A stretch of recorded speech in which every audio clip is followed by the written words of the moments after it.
വെറും ഒരു 10-15 വർഷങ്ങൾക്ക് മുൻപ് ഒരാൾ അയാളുടെ വീടിന്റെ ഫ്രണ്ട് ഡോർ ചെയ്തു കൊടുക്കാനായി ഒരു ശില്പിയെ സമീപിച്ചു. അയാളുടെ ആഗ്രഹം ആറ്റുകാൽ ദേവിയുടെ അതേ രൂപത്തിലുള്ള ഡോർ ചെയ്യണം എന്നായിരുന്നു. എന്നാൽ ആ ശില്പി ഭംഗിയായി തന്നെ അത് ചെയ്തു കൊടുത്തു. ഭംഗി എന്ന് പറഞ്ഞാൽ പോരാ, it was too good that Bhagavathi അതിൽ പ്രീതിപ്പെട്ട് ആ ഡോറിൽ ശക്തി പ്രാപിക്കുകയും ചെയ്തു. ഇത് തിരിച്ചറിയാൻ എടുത്ത കാലയളവ് മുഴുവൻ അയാളുടെ വീട്ടിൽ ഒരുപാട് ഡിസ്റ്റർബൻസസ് ആയിരുന്നു. ഒരു സൂപ്പർ നാച്ചുറൽ പ്രസൻസ് അവിടെ ഉള്ളതായി അയാൾക്ക് മനസ്സിലായി. അങ്ങനെ പ്രശ്നം വെച്ച് നോക്കിയപ്പോഴാണ് ഈ ഒരു കാര്യം അറിയുന്നത്. പ്രതിവിധിയായി ആ ഡോർ ആറ്റുകാൽ അമ്മയുടെ സമീപം കാർത്തിക കല്യാണ മണ്ഡപത്തിൽ സ്ഥാപിക്കാൻ പറഞ്ഞു. ഇപ്പോഴും അവിടെ ചെന്നാൽ നിങ്ങൾക്കത് കാണാൻ കഴിയും. കേരളത്തിലെ ഏറ്റവും ആദ്യത്തെ പൊങ്കാല, ലോകത്തിലെ ഏറ്റവും കൂടുതൽ സ്ത്രീകളുടെ ഒത്തുചേരൽ, തിരുവനന്തപുരം നഗരം മുഴുവൻ അഗ്നിയിലാളുന്ന ഉത്സവം, 2000 വർഷമെങ്കിലും ചരിത്രമുണ്ടെന്ന് കരുതപ്പെടുന്ന ആറ്റുകാൽ ദേവീക്ഷേത്രത്തെയും ലോക പ്രശസ്തമായ ആറ്റുകാൽ പൊങ്കാലയുടെയും എക്സ്പീരിയൻസ് ആണ് ഈ വീഡിയോയിൽ പറയുന്നത്. ആറ്റുകാൽ പൊങ്കാലയുടെ പ്രാധാന്യത്തെ പറ്റി മനസ്സിലാക്കണമെങ്കിൽ ആറ്റുകാൽ അമ്മയുടെ ചരിത്രത്തെ പറ്റി അറിയണം.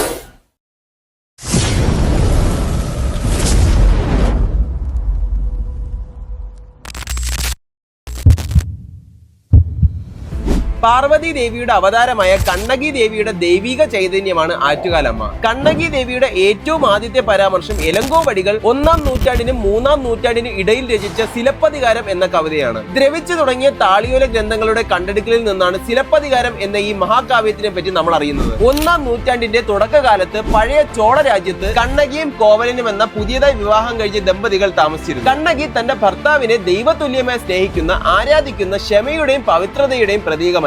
കോവലനും തിരിച്ചും അതുപോലെ സ്നേഹിച്ചു. എന്നാൽ ഒരിക്കൽ അപ്സരസിനെ പോലെ അതിസുന്ദരിയായ ഒരു നർത്തകിയോട് കോവലന് ഇഷ്ടം തോന്നി. മാധവി എന്നായിരുന്നു അവളുടെ പേര്. കോവലൻ അതിനുശേഷം കണ്ണകിയെ ചതിച്ച് മാധവിയുടെ കൂടെ പോയി. കണ്ണകി ഒറ്റപ്പെടലിന്റെ വേദന അനുഭവിച്ചു കൊണ്ടിരിക്കും. കോവലൻ മാധവിയുടെ കൂടെ സമയം ചിലവഴിക്കാനായി കയ്യിലുണ്ടായിരുന്നതെല്ലാം വിറ്റുതുലച്ചു. ഒരുപാട് സമയമൊന്നും വേണ്ടി വന്നില്ല. കോവലന്റെ അവസാന സമ്പാദ്യവും തീർന്നു. ഇനി അവനെ കൊണ്ട് ഒരു ഉപയോഗം ഇല്ലെന്നറിഞ്ഞ മാധവി നൈസായിട്ട് കോവലനെ വേണ്ടാന്ന് വെച്ചു. ഇത്രയും കാലവും കണ്ണകി തന്റെ പരിശുദ്ധ പ്രണയത്തിൽ വിശ്വസിച്ച് ഭർത്താവിനെ കാത്തിരിക്കുകയായിരുന്നു. വേറെ ആരുമില്ലെന്ന് മനസ്സിലാക്കിയ കോവലൻ തിരിച്ച് കണ്ണകിയുടെ അടുത്ത് തന്നെ വന്നു. ഒരു രീതിയിലും ഭർത്താവിനെ ഒരു മോശം വാക്ക് പോലും പറയാതെ തിരിച്ച് ജീവിതത്തിലേക്ക് സ്വീകരിച്ചു. ഈ ഒരു പോയിന്റിൽ അവർക്ക് ജീവിക്കാൻ ഉണ്ടായിരുന്ന എല്ലാം കോവലൻ വിറ്റുതുലച്ചു. കുറച്ചുപോലും സമ്പാദ്യമോ വരുമാനമോ അവർക്കില്ലാതായി. ജീവിക്കാൻ വേറെ മാർഗം അന്വേഷിച്ച് അവർ പാണ്ഡ്യ രാജ്യത്തേക്ക് പോയി. കണ്ണകിയെ ഇത്രയും കഷ്ടപ്പെടുത്തിയിട്ടും ഈ ഒരു അവസ്ഥയിൽ കൊണ്ടെത്തിച്ചിട്ടും അവൾ അവനെ കൈവിട്ടില്ല. എപ്പോഴും കൂടെ തന്നെ ഉണ്ടായിരുന്നു. പാണ്ഡ്യ രാജ്യത്ത് പുതിയതായി ഒരു ബിസിനസ് തുടങ്ങാൻ കണ്ണകിയുടെ കയ്യിൽ അവസാനമായി ഉണ്ടായിരുന്ന ചിലമ്പ് അവൾ ഊരിക്കൊടുത്തു. കോവലൻ വിസമ്മതിച്ചെങ്കിലും കണ്ണകി നിർബന്ധിച്ച് ആ ചിലമ്പ് വിൽക്കാൻ പറഞ്ഞു. അങ്ങനെ അത് വിൽക്കാനായി കോവലൻ ഒരു തട്ടാനെ സമീപിക്കുകയാണ്. അയാളാണ് ലോക ഉടയ. ഇതേ സമയത്ത് കൊട്ടാരത്തിലെ രാജകുമാരിയുടെ ചിലമ്പ് മോഷണം പോയി. അതിന്റെ അന്വേഷണം നടക്കുകയായിരുന്നു. ഈ ചിലമ്പിനാണെങ്കിൽ അതുമായൊരു സാമ്യവും ഉണ്ട്. രാജകുമാരിയുടെ ചിലമ്പ് മോഷ്ടിച്ചത് ഈ തട്ടാൻ. ഇത് തന്നെ തനിക്ക് രക്ഷപ്പെടാനുള്ള അവസരം എന്ന് പറഞ്ഞ് കോവലനെ കള്ളനാക്കി ഫ്രെയിം ചെയ്ത് രാജാവിന്റെ മുന്നിലെത്തി. രാജാവ് ഒന്നും നോക്കിയില്ല, ഒന്ന് സത്യം അന്വേഷിക്കുക പോലും ചെയ്യാതെ സ്പോട്ടിൽ കോവലന് തല വെട്ടിയെടുത്തു. ഇത് അറിഞ്ഞു വന്ന കണ്ണകി ദേവി ഹൃദയം പൊട്ടിക്കരഞ്ഞു. കള്ളക്കഥ മെനഞ്ഞ് തന്റെ നിരപരാധിയായ ഭർത്താവിനെ കൊന്ന ആ പാണ്ഡ്യരാജാവിനെയും മധുരൈ നഗരത്തിനെയും ഭദ്രകാളിയെ അവതരിച്ച് കണ്ണകി ചുട്ടരിച്ചു. മധുര മീനാക്ഷി അമ്മയാണ് കണ്ണകി ദേവിയെ സമാധാനപ്പെടുത്തി മധുരയെ ഒരു കംപ്ലീറ്റ് വൈപ്പോട്ടിൽ നിന്നും രക്ഷപ്പെടുത്തിയത്. മധുരയിൽ നിന്നും കേരളത്തിലേക്ക് വന്ന സ്നേഹത്തിന്റെയും പവിത്രതയുടെയും അടയാളമായ കണ്ണകി ദേവിക്ക് ശിവനിൽ നിന്ന് അനുഗ്രഹം കിട്ടി ഒരു ദൈവിക ശക്തിയായി മാറി. ഈ ഒരു കഥയാണ് 10 ദിവസം നീണ്ടു നിൽക്കുന്ന ആറ്റുകാൽ പൊങ്കാല മഹോത്സവമായി ആഘോഷിക്കുന്നത്. കേരളത്തിൽ 3 സ്ഥലങ്ങളിലായിട്ടാണ് കണ്ണകി ദേവിയുടെ ഹിസ്റ്റോറിക്കൽ പ്രസൻസ് കണ്ടെടുത്തതും ദൈവിക ശക്തിയെ ആരാധിക്കുന്നതും.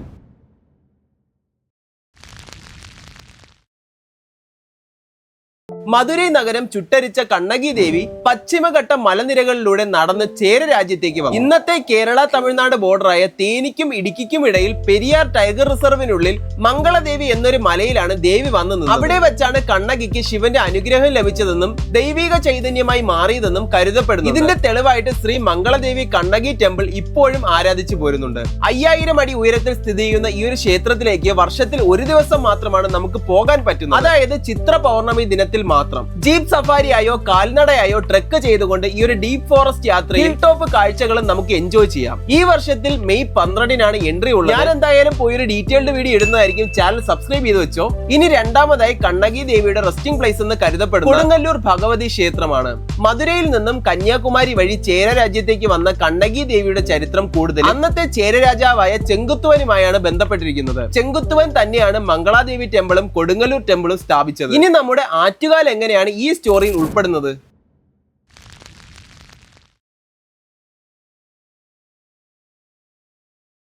നമ്മുടെ ഇന്നത്തെ ആറ്റുകാൽ വഴിയാണ് കന്നകി ദേവി കൊടുങ്ങല്ലൂരിലേക്ക് പോയതെന്നാണ് ഹിസ്റ്റോറിക്കൽ റെക്കോർഡ്സ് പറയുന്നത്. കിള്ളിയാറും കരമനയാറും സംഗമിക്കുന്ന സ്ഥലത്ത് കന്നകി ദേവി വിശ്രമിക്കാൻ തീരുമാനിച്ചു.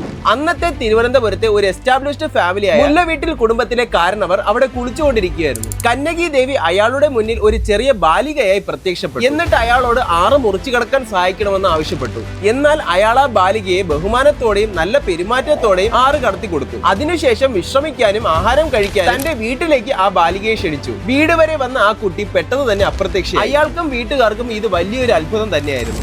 അന്നേ ദിവസം രാത്രി അയാളുടെ സ്വപ്നത്തിൽ ദേവി പ്രത്യക്ഷപ്പെട്ടു. അയാളുടെ പെരുമാറ്റത്തിൽ ദേവി പ്രീതിപ്പെട്ടെന്നും തൊട്ടടുത്ത ഒരു കാവിൽ ദേവിയെ കുടിയിരുത്തണമെന്നും പറഞ്ഞു. അങ്ങനെ അടുത്ത ദിവസം ആ കാവിൽ പോയ അയാൾ ഞെട്ടിപ്പോയി. കഴിഞ്ഞ ദിവസം ദേവി സ്വപ്നത്തിൽ വന്ന് പറഞ്ഞിരുന്നു കാവിൽ 3 അടയാളങ്ങൾ കാണാൻ പറ്റും, അവിടെയാണ് ദേവിയെ പ്രതിഷ്ഠിക്കേണ്ടത്.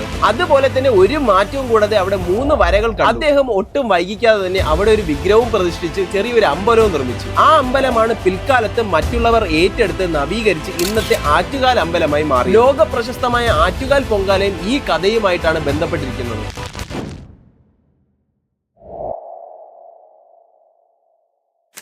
കേരളത്തിലെ ഏറ്റവും ആദ്യത്തെ പൊങ്കാലയാണ് ആറ്റുകാൽ പൊങ്കാല. പൊങ്കാല എന്നത് തമിഴ്നാട്ടിൽ നിന്നും ഒറിജിനേറ്റ് ചെയ്ത ഒരു സമർപ്പണ വഴിപാടാണ്. കണ്ണകി ദേവി തന്റെ കോപത്താൽ മധുരൈ നഗരത്തെ ചുട്ടരിച്ചപ്പോൾ ദേവിയെ സമാധാനിപ്പിക്കാനായി അവിടുത്തെ ജനങ്ങൾ ദേവിക്ക് പൊങ്കാല വഴിപാട് നടത്തി പ്രീതിപ്പെടുത്തി എന്നാണ് പറയുന്നത്. ഈ ഒരു ഐതിഹ്യത്തിന്റെ റീക്രിയേഷൻ ആയിട്ടാണ് നമ്മൾ ഇന്നും ആറ്റുകാൽ പൊങ്കാല നടത്തുന്നത്. ഇനി നമുക്ക് ഇന്നത്തെ ആറ്റുകാൽ പൊങ്കാല മഹോത്സവത്തിനെ പറ്റി പറഞ്ഞാൽ 10 ദിവസം നീണ്ടു നിൽക്കുന്ന വലിയ ഒരു ഉത്സവമാണ്. തിരുവനന്തപുരത്തുകാർക്കും മലയാളികൾക്കും മാത്രമല്ല ലോകത്തിലെ പല കോണിൽ നിന്നുമുള്ള ആൾക്കാർ ഒത്തുചേർന്ന് ആഘോഷിക്കുന്ന തിരുവനന്തപുരത്തെ ഒരേ ഒരു ഉത്സവമാണെന്ന് വേണമെങ്കിൽ പറയാം. 10 ദിവസത്തിൽ 9ാമത്തെ ദിവസമാണ് പൊങ്കാല അർപ്പിക്കുന്നത്. 1ാമത്തെ ദിവസം മുതൽ തന്നെ പലതരത്തിലുള്ള ആഘോഷങ്ങളും വഴിപാടുകളും തുടങ്ങി സിലപ്പതികാരം അല്ലെങ്കിൽ കണ്ണകി ചരിതം എന്നൊരു കഥ റീക്രിയേറ്റ് ചെയ്യുന്നതാണ് ആറ്റുകാൽ മഹോത്സവം. ആദ്യത്തെ ദിവസം മുതൽ കണ്ണകി ചരിതം തോറ്റംപാട്ടിന്റെ രൂപത്തിൽ പാടി തുടങ്ങും. 10 ദിവസവും കഥയുടെ ഓരോ ഭാഗങ്ങളാണ് പാടുന്നത്. ആ കഥാഭാഗങ്ങൾക്ക് അനുസരിച്ചായിരിക്കും ഓരോ ദിവസത്തെയും പരിപാടികളും വഴിപാടുകളും. കുംഭമാസത്തെ കാർത്തിക നക്ഷത്രത്തിൽ കൊടുങ്ങല്ലൂരിൽ നിന്ന് ദേവീ ചൈതന്യത്തെ ആവാഹിച്ച്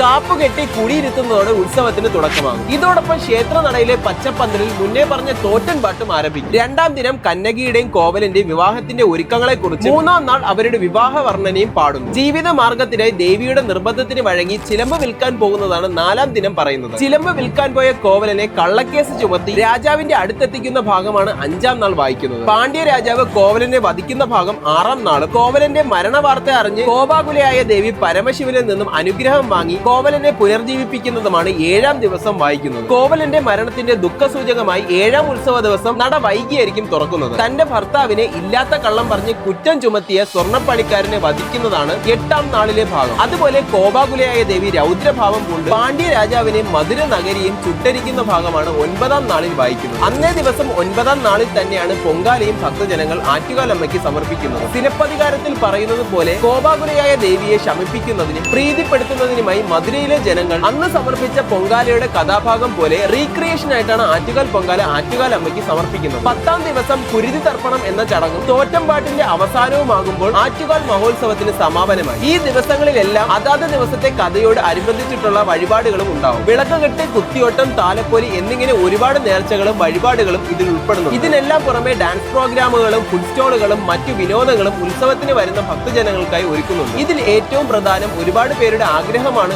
ആറ്റുകാൽ അമ്മയുടെ സന്നിധിയിൽ അരങ്ങേറ്റം നടത്തണമെന്നത്. ഇത്രയുമൊക്കെ ഹാപ്പനിങ് ആയ കാര്യങ്ങൾ നിറഞ്ഞു നിൽക്കുന്ന 10 ദിവസത്തെ ഉത്സവത്തിൽ ഒരു ദിവസത്തെ ഒരു ചടങ്ങായ ആറ്റുകാൽ പൊങ്കാല ഇത്രയും ലോകപ്രശസ്തമാകാനുള്ള കാരണം എന്തായിരിക്കും? 2 തവണ ഗിന്നസ് റെക്കോർഡ് നേടിയ ഒരു പ്രോഗ്രാമാണ് ആറ്റുകാൽ പൊങ്കാല. 1997 15 ലക്ഷം സ്ത്രീകളും 2009 25 ലക്ഷം സ്ത്രീകളും ഒത്തുചേർന്ന പ്രോഗ്രാം എന്ന പേരിലാണ് 2 തവണ ഗിന്നസ് വേൾഡ് റെക്കോർഡിൽ ഇടം പിടിച്ചത്. എന്നാൽ 2025 40 മുതൽ 50 ലക്ഷം പേര് വരെ ഉണ്ടായിരുന്നു എന്നാണ് റെക്കോർഡ്സ്. എന്തുകൊണ്ടാണ് ആറ്റുകാലിനെ സ്ത്രീകളുടെ ശബരിമല എന്ന് വിളിക്കുന്നതെന്ന് ഈ നമ്പേഴ്സ് കണ്ടാലേ മനസ്സിലാക്കാൻ പറ്റും. അതേ ദിവസം ഇത്രയും അധികം ജനക്കൂട്ടം ഒരുമിച്ച് പൊങ്കാലയെടുപ്പ് കത്തിക്കുമ്പോൾ തിരുവനന്തപുരം എത്രമാത്രം ഹാപ്പനിങ് ആണെന്നുള്ള എന്നുള്ളതിന്റെ ഒരു സ്കെയില് എങ്ങനെ പറഞ്ഞ് മനസ്സിലാക്കണമെന്ന് എനിക്കറിയില്ല. ദിവസങ്ങൾക്ക് മുന്നേ തന്നെ ക്ഷേത്രത്തിന്റെ 7 കിലോമീറ്റർ ചുറ്റളവിൽ എല്ലാ റോഡുകളും വീടുകളുടെയും സ്ഥാപനങ്ങളുടെയും നടകളിൽ പൊങ്കാല ഇടുന്നതിനെ സ്ത്രീകൾ സ്ഥലം പിടിച്ചിട്ടുണ്ടാവും. രാവിലെ 10-15 അടുപ്പ് കത്തിക്കുന്നത്. പൊങ്കാല പായസത്തിനോടൊപ്പം തന്നെ മണ്ടപ്പൊറ്റ്, തെരളി എന്നിങ്ങനെ പലതരത്തിലുള്ള വിഭവങ്ങൾ പല പല നേർച്ചയ്ക്കായി ആളുകൾ അമ്മയ്ക്ക് സമർപ്പിക്കാറുണ്ട്. ഇത്രയും നേരം പറഞ്ഞത് കേട്ടാൽ ഇതിൽ സ്ത്രീകൾക്ക് മാത്രമേ റോൾ ഉള്ളൂ എന്ന് നിങ്ങൾക്ക് തോന്നിപ്പോവും. എന്നാൽ അങ്ങനെയല്ല. പൊങ്കാല ഇടുന്നില്ല എങ്കിലും പുരുഷന്മാരുടെ തുല്യ പങ്കാളിത്തം ഇതിലുണ്ട്. ഇവിടെയാണ് തിരുവനന്തപുരത്തെ ആളുകളുടെ മഹിമയും അതിഥി സൽക്കാര പെരുമയും മനസ്സിലാവുന്നത്. പൊങ്കാല ദിവസം നഗരി മുഴുവൻ അഗ്നിയാൽ ജ്വലിക്കുമ്പോൾ അത്രയും ആളുകൾക്ക് ഭക്ഷണവും ദാഹജലവും തികച്ച സൗജന്യമായി എല്ലാ സമയത്തും കൊണ്ടെത്തിച്ചുകൊണ്ടിരിക്കും. നഗരത്തിന്റെ ഓരോ ഭാഗങ്ങളിലും അവിടെയുള്ള നാട്ടുകാർ അവരവരുടെ ഏരിയയിൽ വരുന്ന എല്ലാ പേർക്കും ഈ സൗകര്യം ഒരുക്കും. ഇത്രയും ജനങ്ങളെ, 1/2 കോടിയോളം വരുന്ന സ്ത്രീകളെയും സഹായത്തിനെത്തുന്ന പുരുഷന്മാരെയും തുല്യരെ കണ്ട് എല്ലാ പേർക്കും നല്ല രീതിയിലുള്ള ട്രീറ്റ്മെന്റ് നൽകണമെങ്കിൽ തിരുവനന്തപുരത്തെ ജനങ്ങൾ എത്രത്തോളം ഒറ്റക്കെട്ടായി നിന്നാണ് ഈ പൊങ്കാല ഉത്സവം നടത്തുന്നതെന്ന് മനസ്സിലാവും. പിന്നെ എടുത്തു പറയേണ്ട ഒരു പ്രധാന കാര്യം, ക്ഷേത്രങ്ങൾ മാത്രമല്ല ഇതിൽ പങ്കുചേരുന്നത്. മുസ്ലിം പള്ളികളും ക്രിസ്ത്യൻ പള്ളികളും പൊങ്കാലയ്ക്ക് വരുന്ന ജനങ്ങൾക്ക് എല്ലാതര സൗകര്യവും ഒരുക്കി കൊടുക്കുന്നു. KSRTC ബസ് ഉൾപ്പെടെയുള്ള പല സർക്കാർ സംവിധാനങ്ങളും റഷ് കൺട്രോൾ ചെയ്യാനായി സ്പെഷ്യൽ സർവീസസും നടത്തുന്നുണ്ട്. ഉച്ചയ്ക്ക് 1:15 മണിയോടെ പൊങ്കാല നിവേദ്യം കഴിയുമ്പോൾ എല്ലാ പേരും തിരിച്ച് വീടുകളിലേക്ക് യാത്രയാകും. പോകുന്ന വഴിയിലും കൂൾ ഡ്രിങ്ക്സും തണ്ണിമത്തനും മറ്റ് ആഹാര സാധനങ്ങളും ഒക്കെ കൊടുത്താണ് നാട്ടുകാർ എല്ലാ പേരെയും യാത്രയാക്കുന്നത്. ഇതുപോലെ കൗതുകങ്ങളും വിസ്മയിപ്പിക്കുന്ന കാഴ്ചകളും നിറഞ്ഞ മറ്റൊരു മലമുകളിൽ സ്ഥിതി ചെയ്യുന്ന ഒരു ക്ഷേത്രം കൂടെ നമ്മുടെ തിരുവനന്തപുരത്തുണ്ട്. അതിനെപ്പറ്റി അറിയാനായി ഇവിടെ ക്ലിക്ക് ചെയ്തോ. അപ്പൊ അവിടെ കാണാം. Okay, by.